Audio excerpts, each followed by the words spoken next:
जब से इंडिया नाम को भारत रखने की खबर उठी है, तब से हर कोई जानना चाहता है कि आखिर भारत में इंडिया नाम के पीछे क्या इतिहास रहा है। क्या आपको पता है कि जिन्ना को इंडिया नाम पर आपत्ति थी, वो इसे भ्रमक मानते थे। आज हम आपके सामने इंडिया नाम से जुड़े सारे रहस्य से पर्दा उठाने की कोशिश करेंगे। पहले भी देश में ये मांग उठती रही है, लेकिन दिलचस्प बात यह है कि बंटवारे के समय पाकिस्तान के संस्थापक मोहम्मद अली जिन्ना ने इंडिया नाम पर आपत्ति जताई थी। उन्होंने इसे गुमराह करने वाला यानी भ्रमक कहा था। इतिहासकार लिखते हैं कि शुरुआती दिनों से ही देश के अंदर इंडिया नाम की वजह से विवाद हो रहा है।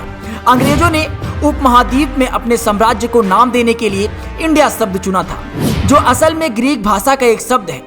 क्योंकि ये नाम अंग्रेजों ने दिया था, तो एक औपनिवेशिक तौर की पहचान है, इसलिए संविधान सभा में इसके इस्तेमाल पर आपत्ति जताई गई। इतिहासकार जॉन की ने अपने किताब इंडिया हिस्ट्री में लिखा है कि इंडिया शब्द पर कोई विवाद नहीं था, क्योंकि नए मुस्लिम देश के लिए मोहम्मद अली जिन्ना ने इस्लामिक नाम पाकिस्तान चुन लिया था। जॉन की लिखते हैं कि आजादी के शुरुआती दौर में भारत एक अच्छा नाम था, क्योंकि इंडिया शब्द औपनिवेशिक उपहास से बहुत ज्यादा प्रभावित है। उनके मुताबिक इस सच्चाई से इनकार नहीं किया जा सकता कि संस्कृत के पूरे साहित्य में कहीं भी इंडिया का जिक्र नहीं किया गया है। ना बौद्ध ना जैन ग्रंथों में ये नाम पाया जाता है। इसके अलावा दक्षिण एशिया में बोले जाने वाली किसी दूसरी भाषा में भी ये शब्द मौजूद नहीं है। जॉन की के अनुसार मोहम्मद अली जिन्ना का ये मानना था कि कोई भी देश ब्रिटिश सरकार द्वारा दिए गए इंडिया नाम को नहीं अपनाना चाहेगा।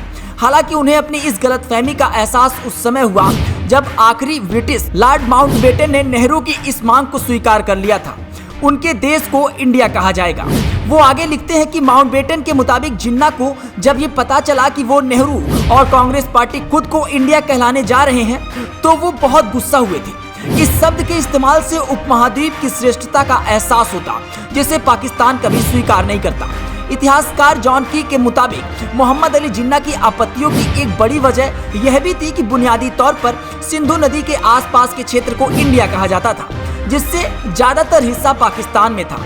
इतिहासकार आयशा जलाल के अनुसार विभाजन के बाद माउंटबेटन यूनान ऑफ इंडिया और पाकिस्तान दोनों के लिए गवर्नर जनरल के तौर पर काम जारी रखने के लिए तैयार थे। आयशा जलाल लिखती हैं कि मुस्लिम लीग ने नेता पाकिस्तान को एक अलग और स्वतंत्र देश बनाए रखने की अपनी क्षमता को लेकर काफी घबराए हुए थे। उन्होंने कांग्रेस के इरादों पर अविश्वास जताया और मुस्लिम लीग इंडिया द्वारा यूनियन की उपाधि अपनाने के खिलाफ विरोध करती रही। इंडियन एक्सप्रेस में प्रकाशित हुई एक रिपोर्ट की अगर माने तो दक्षिण एशियाई कानून के प्रोफेसर माउंट लाउ अपने शोध पत्र इस्लाम and the constitution foundation of Pakistan में एक पत्र का हवाला देते हैं। ये पत्र जिन्ना की तरफ से इंडिया के पहले गवर्नर जनरल लॉर्ड माउंटबेटन को लिखा गया था। इस पत्र में जिन्ना ने शिकायत की थी कि इंडिया नाम भ्रमक और उलझन पैदा करने वाला है। सितंबर 1947 लंदन में भारतीय कला की एक प्रदर्शनी लगी थी। माउंटबेटन ने मोहम्मद अली जिन्ना को इस प्रदर्शनी का मदन अध्यक्ष बनाने के लिए आमंत्रित किया। लाउ लिखते हैं कि इंडिया नाम इस्तेमाल होने की वजह से मोहम्मद अली जिन्ना ने इस निमंत्रण को अस्वीकार कर दिया। उन्होंने माउंटबेटन को लिखा कि दुख की बात है कि किसी रहस्यमय वजह से हिंदुस्तान ने इंडिया शब्द को अपना लिया है, जो निश्चित तौर पर भ्रमक है और इसका मकसद उलझन पैदा करना है। भारत के विभाजन से पहले मुस्लिम लीग ने यूनियन ऑफ इंडिया नाम पर आपत्ति जताई थी। हालांकि ऐसा क्यों किया गया था, इसका स्पष्टीकरण बहुत कम दिया गया है। सितंबर 1949 को विभाजन के 2 साल बाद जब भारत की संविधान सभा ने संविधान के मसौदे पर बहस शुरू की, तो देश के लिए हिंदुस्तान नाम पर विचार किया गया, लेकिन इसे खारिज कर दिया गया। भारतीय संविधान के अनुच्छेद 1 में अंग्रेजी संस्करण में इंडिया और भारत का इस्तेमाल किया गया और इसी हिंदी संस्करण में भारत का इस्तेमाल किया गया।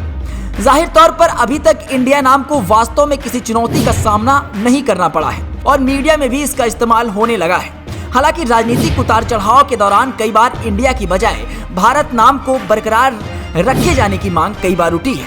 साल 2020 में इंडिया में देश का नाम इंडिया से बदलकर सिर्फ भारत किए जाने की मांग उठी। इस संबंध में सुप्रीम कोर्ट में याचिका भी दाखिल की गई। सुप्रीम कोर्ट ने इस याचिका को खारिज करते हुए इस मामले में दखल देने से इनकार कर दिया था।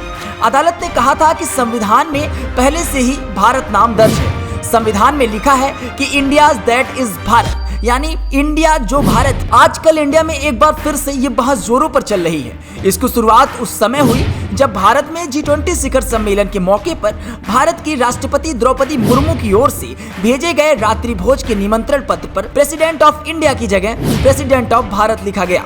फिलहाल नाम के मुद्दे पर यह विवाद इंडिया में राजनीतिक तनाव पैदा करने की वजह बन रहा है। अभी ये देखा जाना बाकी है कि इस बार ये ऊंट किस ओर करवट लेता है।